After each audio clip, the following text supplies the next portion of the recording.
नमस्कार साथियों, मैं हूं एडवोकेट कुलदीप सिंह। दोस्तों, जब भी किसी भी व्यक्ति के अगेंस्ट में कोई अगर केस फाइल हो तो सबसे पहले वो पुलिस के सामने केस फाइल होगा, एफआईआर रजिस्टर होगी।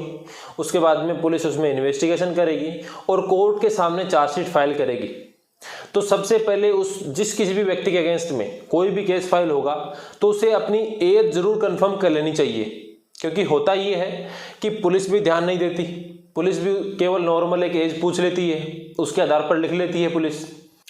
चार्जशीट कोर्ट के सामने फाइल होती है, तो चार्जशीट फाइल होने से पहले ध्यान ये रखना पड़ता है कि अगर कोई ऐसा व्यक्ति जिसके ऊपर ये आरोप लगे हैं और वो अगर जुवेनाइल है तो ऐसे में जुवेनाइल कोर्ट के सामने वो चार्जशीट फाइल होनी चाहिए। लेकिन पुलिस अगर ध्यान नहीं दे तो वो नॉर्मल कोर्ट में भी वो चार्जशीट फाइल कर सकती है, मीन्स जुवेनाइल कोर्ट के अलावा।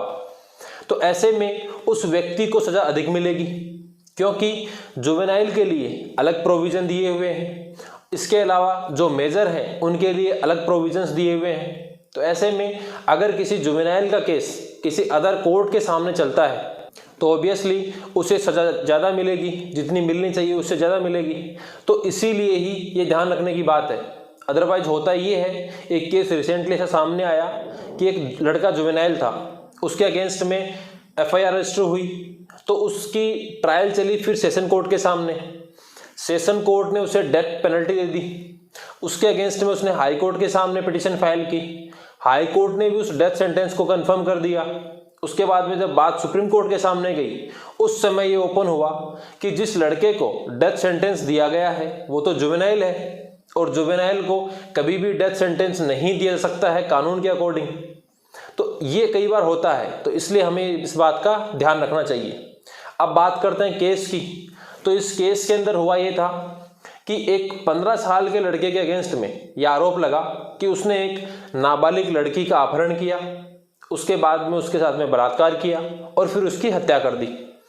यह आरोप लगा, एफआईआर रजिस्टर हो गई। एफआईआर रजिस्टर होने के बाद में पुलिस के द्वारा उसमें इन्वेस्टिगेशन की गई।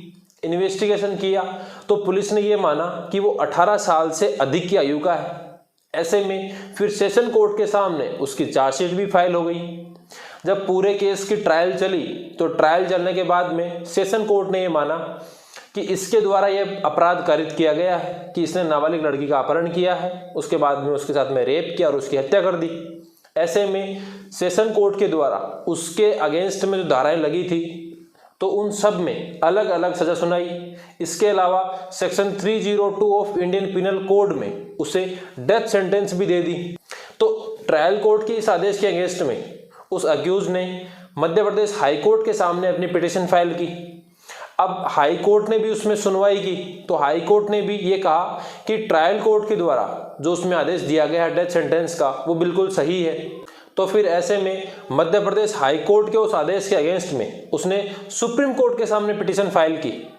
और जब सुप्रीम कोर्ट के सामने सुनवाई हो रही थी तो उस समय उसके एडवोकेट की तरफ से एक एप्लीकेशन मूव की गई सुप्रीम कोर्ट में, और उन्होंने ये कहा कि जिस व्यक्ति को मेजर मान करके इसे डेथ सेंटेंस सुनाया गया है ट्रायल कोर्ट के द्वारा और बाद में उसको कंफर्म किया है हाई कोर्ट के द्वारा, तो वो तो जुवेनाइल है, तो उसे जुवेनाइल को कभी भी डेथ सेंटेंस दी ही नहीं जा सकती है कानून के अकॉर्डिंग।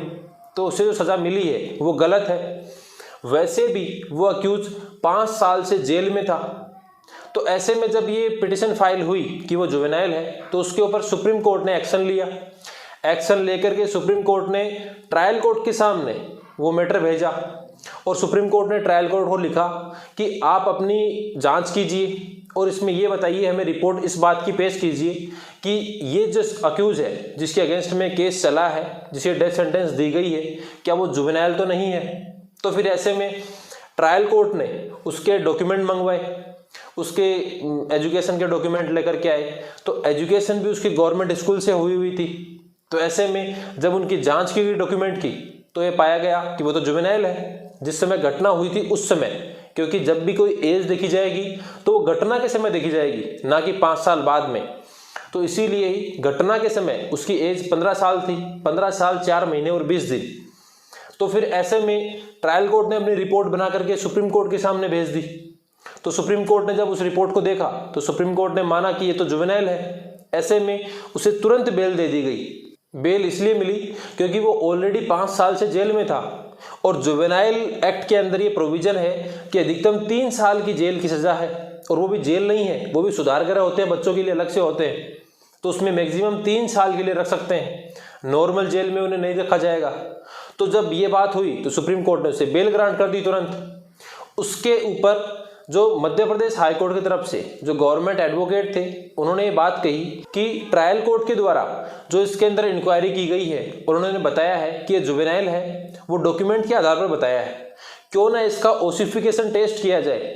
ओसिफिकेशन टेस्ट ये होता है कि जब भी किसी अक्यूज के अगेंस्ट में कोई भी व्यक्ति हो, उसके एज के ऊपर अगर कोई संदेह हो तो उसका मेडिकल होता है, और ओसिफिकेशन टेस्ट से किसी भी व्यक्ति की एज पता लगाई जाती है कि इसकी एज कितनी रही होगी।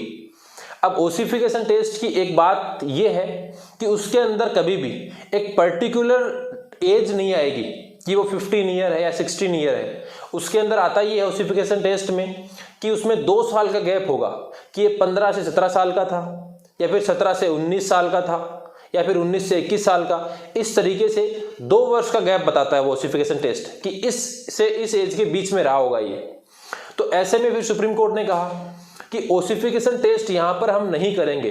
उसका कारण ये है कि एक तो जो ट्रायल कोर्ट के द्वारा जो इसमें इंक्वायरी की गई है वो बिल्कुल सही है, क्योंकि उसमें डॉक्यूमेंट है, और डॉक्यूमेंट भी गवर्नमेंट डॉक्यूमेंट है, गवर्नमेंट स्कूल से पढ़ा हुआ है, तो इन डॉक्यूमेंट के ऊपर बिलीव किया जाएगा। इसके अलावा सुप्रीम कोर्ट ने एक बात ये भी कही कि अगर आपको ओसिफिकेशन टेस्ट करवाना ही था तो आप ट्रायल कोर्ट के सामने एप्लीकेशन मूव करते। हमने ट्रायल कोर्ट को ये लिखा था कि इसकी एज के बारे में पता लगाए, तो ट्रायल कोर्ट ने इतने डॉक्यूमेंट कलेक्ट किए हैं, एविडेंसेस लिए हैं, तो ऐसे में आप अपनी ओसिफिकेशन टेस्ट की मांग ट्रायल कोर्ट के सामने करते, और अगर ट्रायल कोर्ट को उचित लगता तो वो ओसिफिकेशन टेस्ट करती उसके अंदर, तो वो भी आपने नहीं किया। अब यहाँ पर आप ओसिफिकेशन टेस्ट के लिए आए हैं, तो ओसिफिकेशन टेस्ट में एक एग्जैक्ट डेट भी नहीं आएगी कि एक एज की डेट की इतनी एज रही होगी इसकी, उसमें भी 2 वर्ष का गैप आता है। तो फिर ऐसा डाउट क्यों क्रिएट करना, जब डॉक्यूमेंट ही है तो फिर इसका ओसिफिकेशन टेस्ट क्यों करवाया जाए।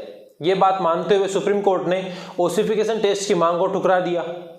उसके बाद में सुप्रीम कोर्ट ने सबसे पहले उसको बेल दे दी थी पहले ही, और जब मेरिट पर उसको सुना गया तो सुप्रीम कोर्ट ने माना कि जो डेथ सेंटेंस दिया गया है वो गलत है, क्योंकि डेथ सेंटेंस हो ही नहीं सकता है। जब वो जुवेनाइल ही डिक्लेयर हो चुका है तो जुवेनाइल को डेथ सेंटेंस नहीं मिल सकती है। इसके अलावा सुप्रीम कोर्ट ने ये कहा कि ये जो जुवेनाइल का केस चला है वो ठीक है, अब उसे सज़ा हो चुकी है, उसने अपनी अधिकतम जो 3 वर्ष की जेल की सज़ा है, मतलब 3 वर्ष के लिए उन्हें प्रिजन में रखते हैं, अलग से जो प्रिजन होती है उसके अंदर सुधार गृह में, तो उससे अधिक वो भुगत चुका है, तो इसलिए अब उसे और सज़ा नहीं मिलेगी। और ट्रायल कोर्ट के जो आदेश था उसको कंफर्म नहीं किया सुप्रीम कोर्ट ने इस हद तक कि उसे फांसी की सज़ा सुनाई जाए, इस हद तक सुप्रीम कोर्ट ने कंफर्म नहीं किया।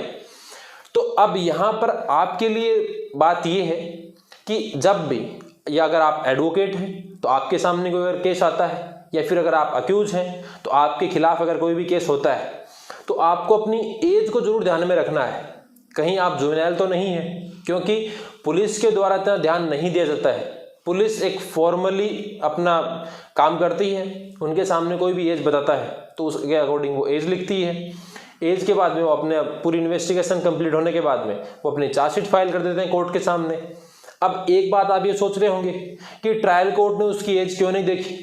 ट्रायल कोर्ट कभी भी एज नहीं देखती है जब तक कि उसके ऊपर कोई भी क्वेश्चन मार्क नहीं खड़ा कर दिया जाए कि ये एज है ही नहीं इसकी एक्चुअल में, तब तक ट्रायल कोर्ट एज नहीं देखती है।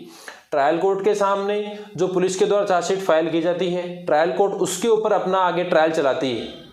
अब वहाँ पर अगर एज का कोई भी इश्यू है तो आप वो ट्रायल कोर्ट के सामने रखेंगे कि नहीं, हमारे पास में ये डॉक्यूमेंट है, हमारी क्वालिफिकेशन ये है। अगर आपके पास में कोई एडमिशन का डॉक्यूमेंट है, स्कूल का कोई रिकॉर्ड है, 10th क्लास की मार्कशीट है, या फिर आपके पास में डेट ऑफ बर्थ का कोई सर्टिफिकेट है, इसके अलावा अदर कोई आपके पास में ऐसा डॉक्यूमेंट है जिससे आप ये प्रूव कर सकें कि आपकी एज बड़ी बताई गई है और आपकी एज छोटी है, या फिर छोटी बताई गई या बड़ी है, किसी भी प्रकार से आप अपनी एज को लेकर के आपको ही क्वेश्चन रेज करना पड़ेगा ट्रायल कोर्ट के सामने।